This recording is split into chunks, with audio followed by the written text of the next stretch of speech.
In a life-or-death moment, the soldier used his own body as a living shield, pressing himself flat against the ground amid a hail of bullets. 6 rounds tore into his body, causing severe blood loss. Before he could catch his breath, another bullet shattered his hand. It was at that very instant that every skill and ounce of military discipline Private Edward Allen Carter, Jr. of the United States Army had honed at the Chinese Military Academy came into play. Retreat never crossed his mind, only the unbreakable resolve to fight to his last breath, no matter how many more enemy bullets came his way. Edward Carter was born in 1916 in Los Angeles, carrying a mixed heritage. His father was African American, and his mother had English and Indian roots. His childhood began in the United States, but soon took a different path. At the age of 9, Carter and his siblings traveled to Kolkata, India, where his parents established a church. Their new home stood near a British military base, where Carter first saw soldiers in immaculate uniforms marching with solemn authority. That fascination soon became a silent vow. One day, he would become an exceptional warrior. But before he could make that dream a reality, he knew he had to master the iron discipline demanded by military life. In his teenage years, conflicts with his father made Carter rebellious, and he even ran away from home several times. His parents' marriage ended in a bitter breakup when his mother fled with the church's entire treasury alongside the treasurer. With no money left, the family was forced to leave India and attempt to return to the United States to start over.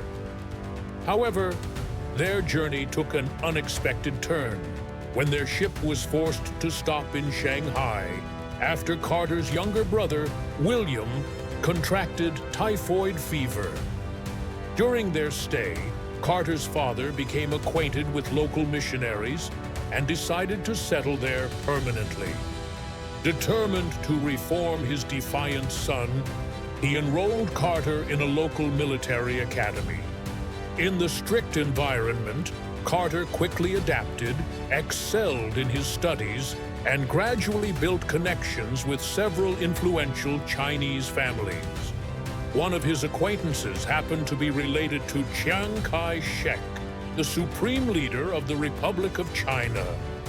In 1932, at only 15, Carter secretly left home to volunteer for the Anglo-Chinese Allied forces resisting Japan's invasion of Manchuria.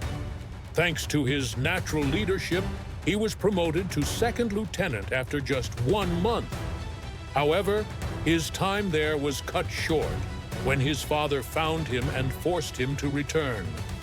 His thirst for battle remained unquenched. At 18, Carter went to the U.S. consulate in Shanghai, seeking deployment to Ethiopia to fight against the invading Italian forces. His request was denied, but he soon found another opportunity, joining the crew of a merchant ship, sailing across the seas, transporting goods and passengers. A few years later, he returned to Los Angeles, only to find that racial discrimination made finding work nearly impossible. When the Spanish Civil War broke out, he immediately traveled to Europe and joined the Abraham Lincoln Brigade, an American volunteer unit fighting for the Republican side against General Franco's forces backed by Hitler. During the campaign, Carter was wounded, captured, and later made a daring escape to reunite with his comrades. In 1939, as the Nationalists gained the upper hand, Carter returned to California. There, he met Mildred Hoover, who would go on to become the first black female violinist in the Los Angeles Philharmonic. But even love could not keep him from the battlefield. When the United States officially entered World War II in 1941, Carter re-enlisted immediately. At first, due to racial prejudice, he was assigned to logistical duties in the 35th Truck Company, as black soldiers were not permitted to bear arms. However, as casualties mounted, the Army began forming all-black infantry units under white officers. Carter was among the first to volunteer. He accepted a demotion to private, but quickly proved his abilities, eventually becoming the leader of the first officially recognized all-black squad. On March 23, 1945, during the operation to capture a bridge across the Rhine River near the city of Spey, Carter's unit was suddenly ambushed. Along with 3 comrades, he took cover by the riverbank and was ordered to advance toward a warehouse to scout enemy positions. The 150-meter stretch ahead became a death zone as soon as they moved, drawing heavy fire.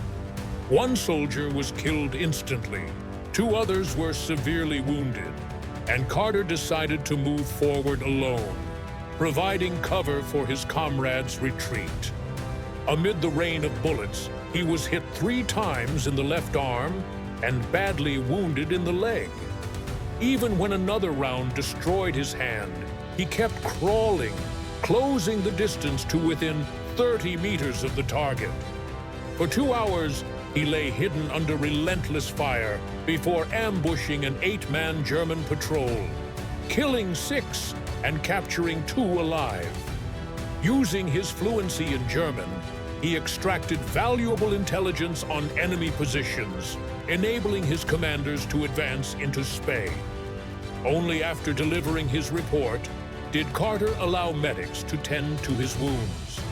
Yet his bravery earned him only the Distinguished Service Cross, the nation's 2nd highest award, because racial prejudice still ran deep in the military.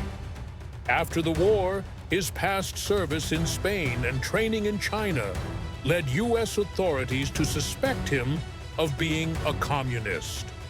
Without explanation, he was forced to leave the Army in 1949 and struggled to make a living in civilian life. In 1962, Carter died of lung cancer at the age of 43, carrying with him the injustice and neglect of the very nation he had risked his life to protect. It was not until January 13, 1997, after an investigation into racial discrimination in the Army, that his son, Edward Carter III, was presented with the Medal of Honor by President Bill Clinton on his behalf.